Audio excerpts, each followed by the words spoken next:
Boa noite, está começando mais um Tá na Hora Vale, eu sou Beatriz Plaça e a gente fica juntinho até às 7h20 da noite com, claro, as principais notícias da nossa região, mas sem deixar de lado o bom humor. Bom, infelizmente nós começamos o jornal de hoje falando sobre mais um caso de feminicídio aqui na nossa região que não para de crescer. No final de semana, mais uma mulher foi morta pelo simples fato de ser mulher. Rayane Cristina Dantas, de 19 anos, é mais uma vítima de um homem violento. Ela foi morta com 2 tiros. O suspeito, seu ex-namorado de 25 anos. Ela era uma pessoa muito carinhosa, tanto comigo, com os irmãos, com os avós dela, primo. Era uma menina muito alegre, divertida. É difícil falar dela.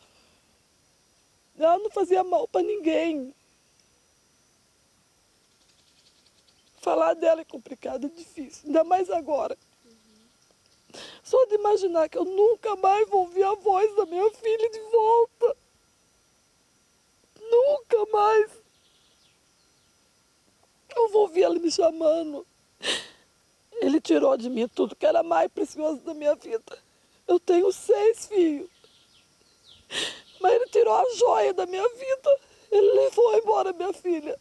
O crime aconteceu nas primeiras horas de domingo, quando a Rayane e o irmão, de 15 anos, estavam em uma festa de família e saíram para ir até uma adega, no bairro Pinos Iriguaçu, em Caçapava. Ela estava na casa do irmão dela, na cidade. Da cidade, eles vieram para cá, para o Pinos, onde a minha mãe estava com meu pai, que eles estavam num churrasquinho ali em família, e ela veio participar. Ela veio com o irmão dela de lá para cá e ficou ali junto com eles. Aí nisso ela pegou e falou que ia comprar um copão, uma bebida para beber. Aí até chamou uma sobrinha minha para ir junto. Não, a sobrinha minha quis ir junto. Aí ela disse que não ia levar, porque se levasse, acontecesse alguma coisa com a sobrinha, a minha tia a tia dela ia para cima dela. Aí parece até que ela estava adivinhando, meu Deus do céu. Toda vez que ela estava adivinhando o que ia acontecer. Aí a minha sobrinha voltou e meu filho foi com ela, o irmão dela. Aí nisso eles desceram nessa adega lá onde aconteceu. Aí foi o que chegou em mim, que eu fiquei sabendo. Diz que passou o carro, né? Onde estava a pessoa, que fez o que fez com a minha filha. Chamou ela e distinguiu os tiros. Aí pegou 2 nela e um pegou no meu filho. O meu filho ainda conseguiu sair correndo, se arrastando, sangrando, pedindo ajuda. Mas ela não conseguiu. Ela caiu no chão. Ela não conseguiu levantar mais. Então daí foi ela e o irmão dela só. Aí a gente ficou lá dentro, aí eu tava lá dentro dando Guaraná pra mim, só escutou minha avó gritando, socorro, socorro, ajuda a Rayane. Todo mundo correu, chegamos lá, a Rayane tava lá. Só deu tempo de eu olhar pra cara dela, pedir desculpa que a gente tinha brigado, e ela fechou os olhos e depois ela entrou dentro do carro. O suspeito já tinha passagens pela polícia e Rayane tinha aberto uma medida protetiva contra ele. A família contou que o ex era extremamente agressivo e sempre ameaçava a namorada. Ela foi na delegacia, ela fez um boletim de ocorrência, fez a medida protetiva. Aí é o que eu falo, do que serve essa medida protetiva? Do que adiantou essa medida protetiva? Aonde é que a minha filha está agora? Está embaixo da terra. Não adiantou de nada, gente. Essa medida protetiva não serve de nada. Tem que ter uma lei mais severa, além dessa medida protetiva, que isso aí não serve de nada. Se servisse, a minha filha estava viva aqui comigo hoje, ela não estava embaixo da terra. Agora, a família luta por justiça. Eu espero que ele pague pelo que ele fez com a minha filha. É só o que eu quero, que ele pague o que ele fez. Porque a minha filha não vai voltar mais. Eu não vou ter mais minha filha. Eu só quero que ele pague o que ele fez. Só isso. Ela não merecia isso. Ela não merecia. Se já estavam separados, ele seguisse o caminho dele, e deixasse ela seguir o dela em paz. Ele não precisava ter tirado a vida da minha filha. Ele não precisava ter feito isso. Gente, é extremamente triste uma mãe ter que lidar com a morte de uma filha do nada, porque o cara que ela estava decidiu que não vai mais viver. A gente sempre fala sobre isso, a gente sempre fala sobre feminicídio, fizemos reportagens especiais sobre o assunto e parece que nunca acaba. Poxa, a gente está no fim do ano, era para essa família comemorar a passagem de ano, todo mundo junto, e aí vai e acontece um crime horrendo desse, que essa mãe teve que enterrar a filha um pouco antes do ano acabar. Realmente é muito triste, a gente fica sem palavras. Eu fui lá, conversei com a mãe, a gente sente a dor dessa família, porque a gente não aguenta mais falar sobre feminicídio. Se vocês aí do outro lado não aguentam mais ouvir, a gente não aguenta mais falar sobre isso, porque é uma tristeza. Dói mesmo, e dói em nós que somos mulheres. Infelizmente, continuando esse assunto, né, sobre crimes contra a mulher, um homem foi preso em Campos do Jordão depois de ameaçar e atear fogo na casa da ex. O Pedro Coralha chega mais com informações. Na noite deste domingo, em Campos do Jordão, um homem de 30 anos foi preso em flagrante após atear fogo na casa da ex-companheira. Tudo isso aconteceu no bairro Vila Santo Antônio, quando este homem ateou fogo na casa da ex-companheira por não aceitar o fim do relacionamento. A Guarda Civil foi acionada pela vítima até a casa. No local, eles chamaram então a presença do Corpo de Bombeiros, pois as chamas estavam grandes demais para serem controladas pelos guardas civis municipais. A vítima então foi levada pela GCM até a delegacia da Polícia Civil na cidade. No local, o próprio homem estava no local e confessou ter ateado fogo na casa da ex-companheira e disse ainda mais que seria melhor a polícia colocar a mão nele do que ele colocar a mão na ex-companheira, porque seria a última vez em que os dois se veriam. O homem foi preso em flagrante e agora a polícia continua trabalhando na investigação do caso. Pedro Coralha para a TV Tati SBT. Por que esses homens não seguem a vida deles? Deixa a gente seguir a nossa, né? Seguem a vida, acabou o relacionamento, pronto, acabou. Segue a vida, né? Para de ficar atrasando a vida dos outros, gente. Olha, um outro assunto que chamou a atenção na nossa região foi um deslizamento de terra que aconteceu em Taubaté. Vitimou 3 pessoas. Nossa equipe acompanhou a retirada dos corpos e o trabalho da Defesa Civil para isolar essa área. Vamos ver. Foi uma noite de desespero e de muito trabalho para os bombeiros e voluntários.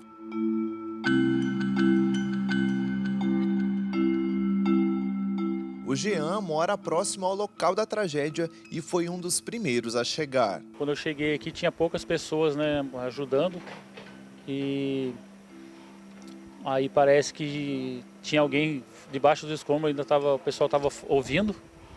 Aí a gente estava com pressa de ajudar, de tirar, começou a chegar mais pessoas. Aí acharam uma pessoa com vida lá encostado na casa de madeira. Aí começamos a escorar a casa, porque a casa estava riscando a cair. E aí já começamos a tirar a terra. Foi pouquinho em pouquinho, né, servicinho de formiguinha, que eles falaram que não podia chegar a máquina. A máquina nem estava aqui ainda. Mas aí o pessoal falou, não, vamos chamar a máquina porque tem muito escombro, muito entulho pesado em cima. Aí a máquina chegou e começou a tirar, ajudar. O deslizamento aconteceu nesta casa, no bairro Barreiro, na zona rural de Taubaté. Segundo o Corpo de Bombeiros, a terra do alto do morro desceu, atingiu a casa e soterrou as vítimas. Pelo excesso de chuvas, o terreno cedeu, houve um deslizamento de terra, o muro caiu sobre as pessoas que estavam ali numa espécie de rancho. Depois da vistoria, a Defesa Civil confirmou que a área tinha sido mexida. Nós verificamos que havia um talude e acima um aterro. Então também no local tinha muitos pneus e outros escombros que até dificultaram o encontro das vítimas, porque pesaram nos corpos. E nós tivemos uma série de dificuldades, né? Tivemos até que usar uma retroescavadeira para encontrar as vítimas devido à quantidade de materiais que estavam nos corpos, em cima dos corpos. Moradores que não quiseram se identificar disseram que uma obra irregular foi feita atrás da chácara e que já tinham denunciado diversas vezes à prefeitura. Ele que fez esse muro tudinho aí de arrimo. Ele fez, encostou, pegou a máquina e encostou tudo em terra aqui em cima. E eu falei pro pessoal, esse muro vai cair. Avisei todo mundo aqui. Ele foi jogar terra atrás de mim, eu briguei com ele, abri um processo dele que eu queria matar ele. Lá ele não jogou terra não, porque se jogasse, e a briga ia ser feia mesmo. Sim. Aí ele começou a jogar terra aqui, cortou todo o morro aí, cortou tudo. Esse morro era assim, ó. Sim. Aí o que aconteceu? Eu falei, vai cair esse muro. Uma nova vistoria foi feita pela Defesa Civil no dia seguinte e a residência onde aconteceu o desmoronamento de terra foi interditada. Nós retornamos aqui para interditar essa edificação e nós vamos dar uma olhadinha na parte de cima lá, ver como que está, se há necessidade da gente interditar mais algumas casas ou não, ou é só orientar algumas pessoas.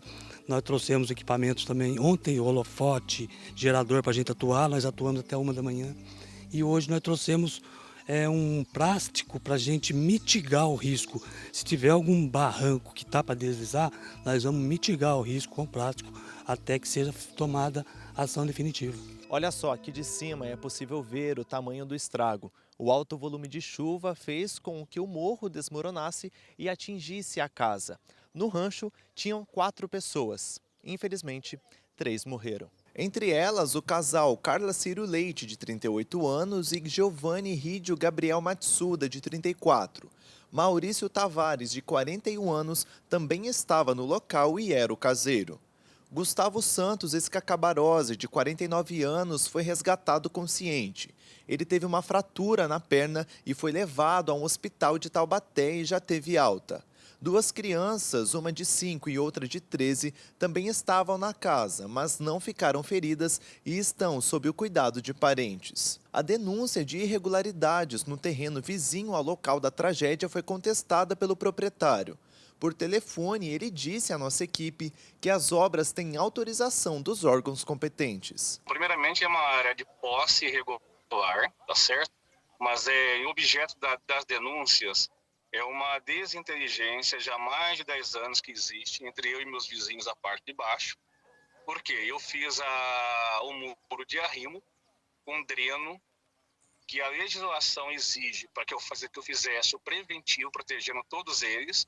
No primeiro momento, eles me agradeceram, só que depois eles passaram a construir ou terminar as edificações abaixo do meu muro de arrimo. Denunciei para a prefeitura, mas ninguém tomou nenhuma providência.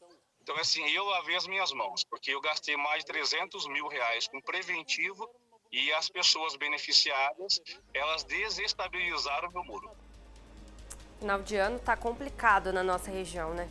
Mais cedo eu estive lá em Taubaté e a gente conversou com a Defesa Civil sobre a interdição de outras 2 casas no bairro do Barreiro, lá em Taubaté. Vamos ver.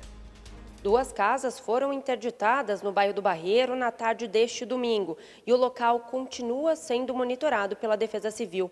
Nós conversamos com Antônio Carlos sobre o assunto. Então, a Defesa Civil segue monitorando lá o local, né?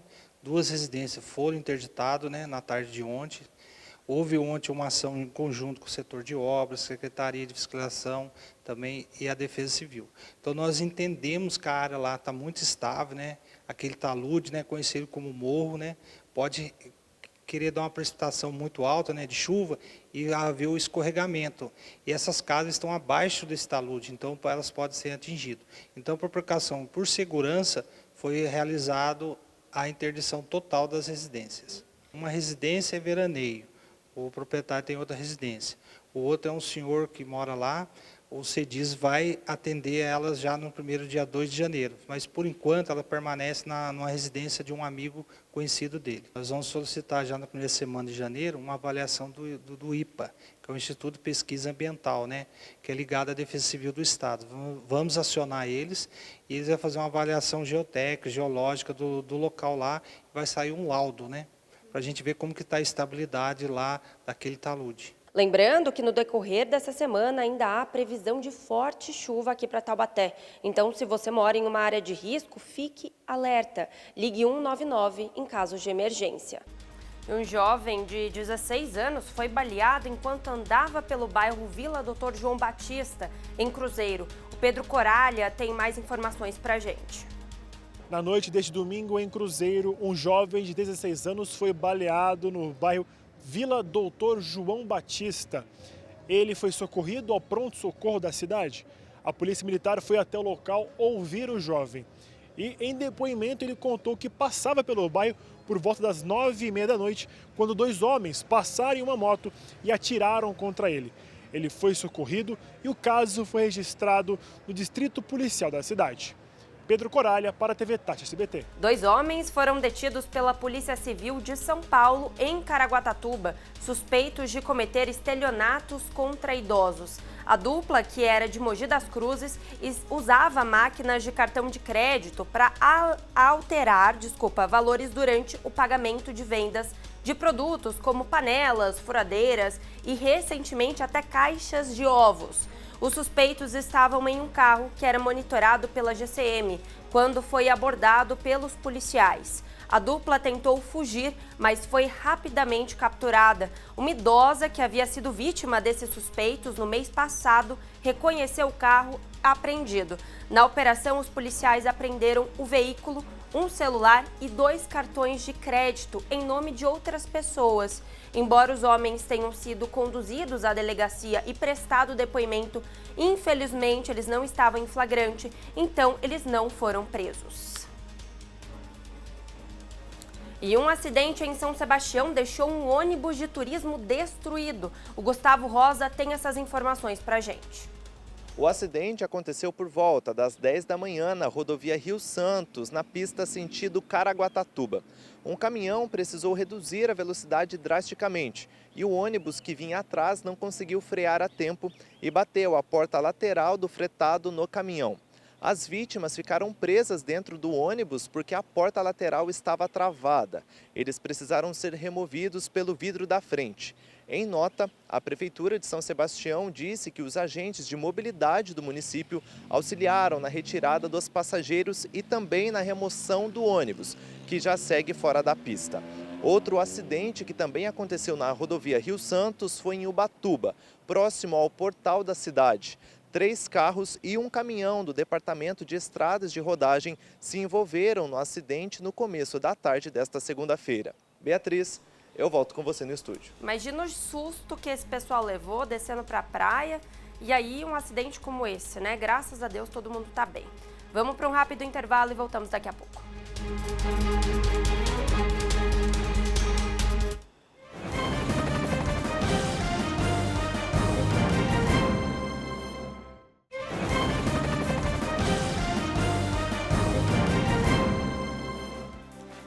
Quase 4 milhões de veículos devem passar pelas rodovias de São Paulo durante o ano novo, segundo a Agência de Transporte do Estado. Para evitar dor de cabeça, é essencial que a revisão do veículo esteja em dia. Não dá para vacilar, hein? Ana acordou cedo e trouxe o carro para a oficina. O veículo está com um barulho estranho desde que encarou uma enxurrada no Natal. Presente de Papai Noel, foi no dia 25 de dezembro, fui dar uma carona, peguei toda aquela chuva, aí eu perdi uma peça e agora esse barulho aí que eu não sei se é o resto da peça ou sei lá o que aconteceu. A aposentada vai viajar, por isso tem pressa. Preciso estar de carro, conforme for eu daria um pulinho no Guarujá também. Esta oficina está lotada há 3 semanas. Normalmente conserta 90 carros por mês, mas em dezembro o número subiu para 120. Mais ou menos aumenta em cerca de 35% a 40% o aumento de mecânica que a gente tem nas revisões, balanceamento, alinhamento, suspensão, né? Verifica a freio, a suspensão, o óleo, né? Se tá, e dá uma checada geral, né? No sistema do carro inteiro, né? De acordo com um estudo do Ministério do Turismo, o carro é o meio de transporte escolhido por 40% dos brasileiros que pretendem viajar neste verão. E o destino preferido é a praia. O estudo mostra ainda que São Paulo é o estado mais procurado pelos turistas. 15% dos motoristas devem passar pelo asfalto paulista. Já Leandro vai fazer diferente. Programou uma viagem para Paraty, no litoral fluminense. A gente achou importante fazer essa revisão para que a gente não passe nenhum apuro na estrada. O Denis, que é engenheiro mecânico e já foi dono de oficina, alerta para a importância de revisar o carro antes das férias.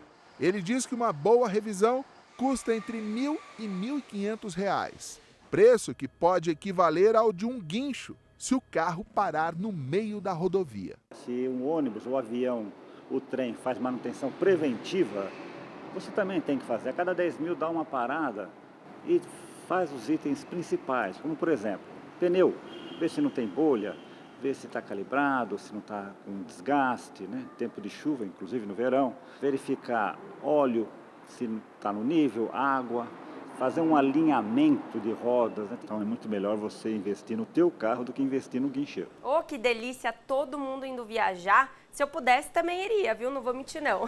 Olha só que, claro, né, praia, sinônimo de fim de ano, pode ser muito traiçoeiro e exige atenção especial durante esse período aí, principalmente com as crianças na praia. Os pais não podem vacilar. Dados da Sociedade Brasileira de Salvamento Aquático mostram que mais de 5.500 pessoas morreram vítimas de afogamento por ano no Brasil. E olha só, 20% desse número são crianças. Sol e praia. A combinação perfeita para curtir o fim de ano. Praia para as crianças curtir, né? Para a criança é totalmente diferente, né? Sair de São Paulo, vir para o interior, brincar um pouco. É uma euforia, né? Para todo mundo. Nada melhor do que vir com a família para cá, é muito gostoso trazer a família, as crianças tudo brincando aí. A direção garantida. Mas a falta de atenção pode colocar a vida de quem gosta do mar e de esportes na água em risco. Dados da Sobrasa, a Sociedade Brasileira de Salvamento Aquático, mostram que 20% das vítimas de acidentes aquáticos são crianças. Esta aqui, de 8 anos, se aventurou na bolha inflável em uma praia de Ubatuba, litoral norte de São Paulo. O equipamento foi arrastado pelo vento e pela força do mar. E o menino só foi salvo porque os ocupantes de 2 lanchas que passavam no momento do incidente perceberam que ele estava em perigo e o levaram de volta para a terra. De acordo com o Corpo de Bombeiros, esta é uma atividade ilegal. Calma aí que eu vou te pegar. A segurança nos seus filhos tem que ser de 100%. A distância mais segura que a gente tem de uma criança é a de um braço. Procurar o guarda-vidas, placas de sinalizações, tomar cuidado com as correntes de retorno e principalmente, né, a criança é inocente, ela desconhece o perigo. E nós, como adulto e como responsável, o que a gente tem que fazer é prevenir, é cuidar. As maiores ocorrências são por afogamento. Mais de 5.500 pessoas morrem na água no Brasil a cada ano, grande parte durante o verão. O mais importante são as pessoas respeitar os seus limites e conhecer o ambiente que ela está. O uso de bebida alcoólica, a gente não deve exagerar, a gente sabe que isso tira o reflexo e a reação das pessoas, e a gente evitando isso e tomando esses cuidados, a gente vai ter um ambiente mais seguro. Quando o turista chega na praia, encontra grandes opções de passeios aquáticos, como o Banana Boat, por exemplo. O alerta é para que seja verificada se a atração é regulamentada. Para isso, exija a documentação da empresa que está oferecendo o passeio. Preocupação que este grupo de amigas leva a sério. É bom olhar antes, não onde que você vai se enfiar, né? Até porque final de ano enche, tem que ter bastante cuidado. Mas aqui é muito confiável. Todo ano a gente vem faz tempo, a gente confia. Este empresário, que aluga equipamentos aquáticos e atua nas praias do litoral há 10 anos, garante que obedece à lei. Para você pilotar um jet, primeiramente você tem que ter a carteira motonauta, tá? E para a atividade remunerada aquaviária tem que ter a MAC. É uma carteira que a gente faz um curso preparatório de primeiros socorros, manobras defensivas, para tirar o pessoal, se precisar, no possível afogamento, qualquer coisa assim parecida. Então já sabe, se for à praia... Aquele ditado de água no umbigo, sinal de perigo, é certo sim. Ele é antigo, mas ele é válido até os dias de hoje e vai perdurar, porque a água no umbigo realmente é sinal de perigo. Nós acabamos de ver uma reportagem sobre os cuidados com os carros antes de viagens e agora vimos uma sobre cuidados no mar. E no final de semana, em Ubatuba, teve gente que, infelizmente, não tomou cuidado e precisou da ajuda do helicóptero Águia da Polícia Militar para ser resgatado em alto mar. Essas imagens foram gravadas no sábado, na Praia das Toninhas. 4 vítimas entre 10 e 14 anos de idade estavam se afogando. 2 guardas-vidas pularam no mar para ajudar no resgate. Todas as 4 vítimas foram retiradas da correnteza e levadas em segurança até a faixa de areia.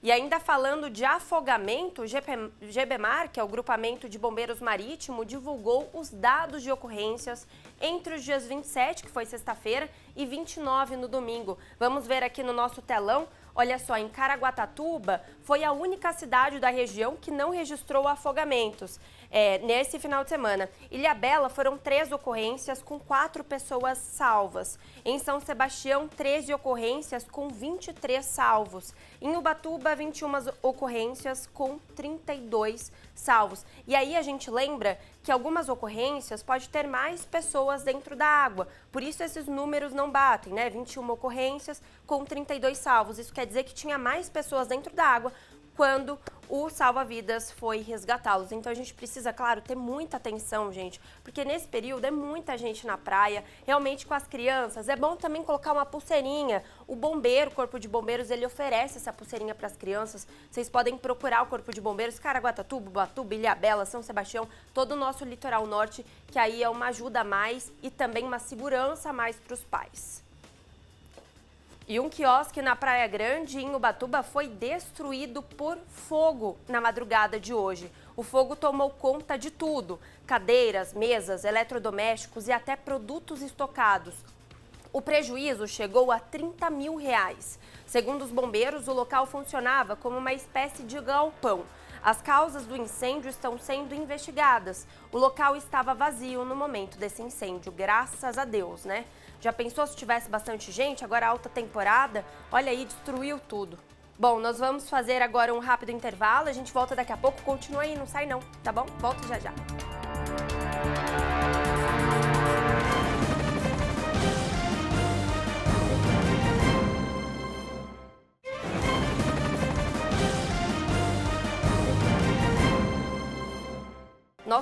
Nós voltamos para te contar uma história de uma pessoa muito determinada, viu? A gente conhece pela vida muitas pessoas que são determinadas e nos inspiram. E olha só, esse empreendedor de São José já se aventurou em muitas áreas, mas hoje ele vende espetinhos junto com a família.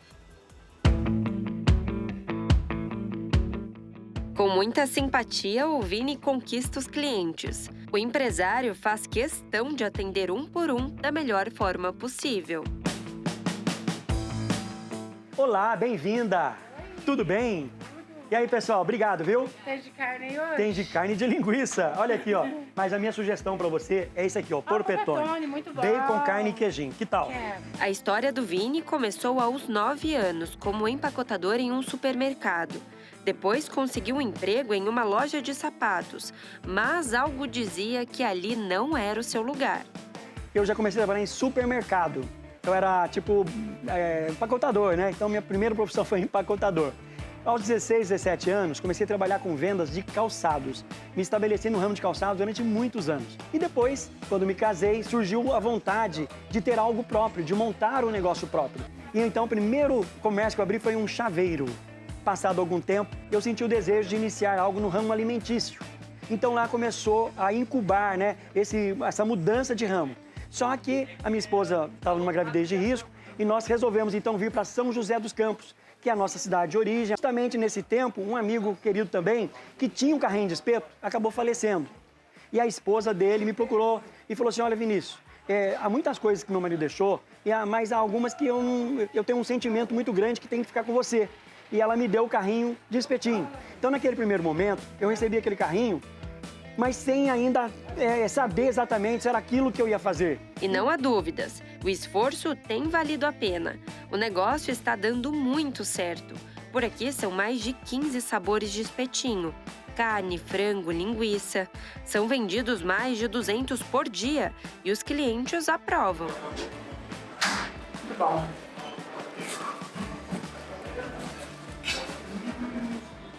Mas nem sempre foi assim. As vendas eram poucas no começo, até que uma luz brilhou no fim do túnel. E quando dava umas 4h30, 5 horas, eu coloquei alguns espetinhos, digamos 10 ou 15. No primeiro momento, eu comia quase que todos. E meu amigo a outra metade. Eu comia uma metade e ele outra. Mas logo as pessoas começaram a se interessar e ali então a coisa foi evoluindo até que chegou um dia fantástico. Uma senhora que trabalhava em frente ao supermercado já tinha um ponto estabelecido há muitos anos e que já vendia espetinhos tradicionalmente há décadas, podemos assim dizer. E era muito querida. E ela então, vendo eu vender os espetinhos, disse: ô Vinícius, eu estou aposentando e aquele ponto vai ficar à sua disposição. E eu, no primeiro momento, fiquei com medo, né? Porque eu estava vendendo 15, 20 espetinhos, já achava extraordinário. E agora, então, surgiu a oportunidade de trabalhar num ponto estabelecido, com uma freguesia já muito boa, né? Uma freguesia já de muitos anos. E ali, então, eu comecei, nesse novo desafio, realmente a trabalhar profissionalmente só com espetinho. E hoje o Vini não trabalha sozinho. Quem dá uma mãozinha com os espetinhos são os filhos, que têm a mesma veia empreendedora. Filhos, tenho 2. Aliás, os 2 também têm essa veia. Por exemplo, esse aqui é o Pedro, tá passando aqui agora, ó. O Pedro tá aqui me ajudando. O mesmo passo que ele seguiu na vida foi o que eu segui também. Ele começou como vendedor de calçados, eu também fui vendedor de calçados por quase 10 anos. Eu trabalhei numa das maiores redes, foi chegando num ponto que aqui ele já não conseguia mais tocar sozinho. E aí ele começou a me chamar. Você não quer vir trabalhar comigo? Você não quer vir pra cá? E eu já trabalhava em 3 períodos, porque eu trabalhava de manhã e à tarde lá e à noite eu ficava aqui. Mas já não era o bastante, né? Tinha que estar aqui o dia todo. E aí foi quando, no final do ano passado, eu saí de lá para estar aqui integralmente.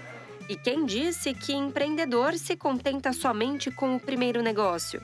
Aqui, eles sonham alto. Isso, a gente pretende ficar aqui e ampliar, né? Quem sabe virar uma rede. Esse é o sonho da gente, tanto o meu como o dele. Abrir mais unidades, espalhar pela cidade e, quem dera, pelo vale.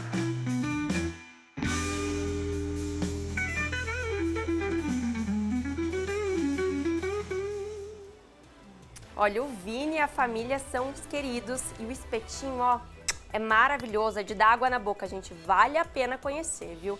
Eu fico por aqui e amanhã a gente se encontra de novo aqui no Tá Na Hora Vale. Ficamos juntinhos até a passagem do ano. Depois o Vinícius volta. Um beijo pra vocês. Até amanhã.